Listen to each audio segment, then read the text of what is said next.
Hello, कसे आहात? पाऊस काय जायचं नाव घेईना. मग छत्री घेऊन शेवटी मी निघाले होते बनेश्वर मंदिर इथे. छान शंकराचं मंदिर आहे हे. येताना टनल लागले आणि खूप साऱ्या लहानपणीच्या आठवणीही ताज्या झाल्या, की आम्ही शाळेत असताना कसं या टनलमधून जाताना ओरडाओरडी करायचो. खूप मजा यायची या सगळ्या गोष्टी करायला. आणि साईडलाच त्याच्या बर्ड सँच्युरी आहे. पहिले तिथे गेलो आम्ही, कारण म्हणलं नंतर संध्याकाळ झाली की जाता येणार नाही. आणि फक्त हा आवाज ऐका तुम्ही.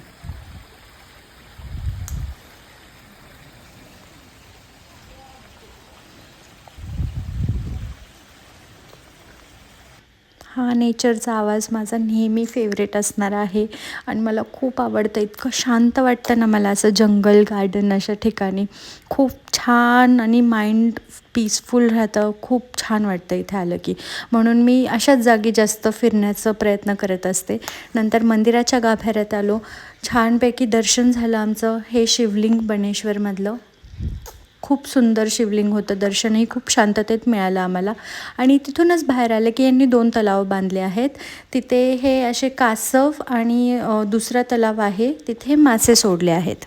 हे बघा, हे असे फिश होते तिथे. प्राणवीला तर खूप मजा येत होती हे सगळं बघून, कारण घरी पण ती फिश बघते तर तिला माहितीचं आहे हे, त्यामुळे ती अजून आनंदित झाली हे सगळं बघून.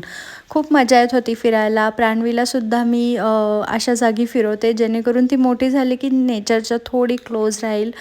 तिला तर खूपच आवडतं हे सगळं. येताना आम्ही कैलास भेळ इथे थांबलो बँगलोर हायवेला.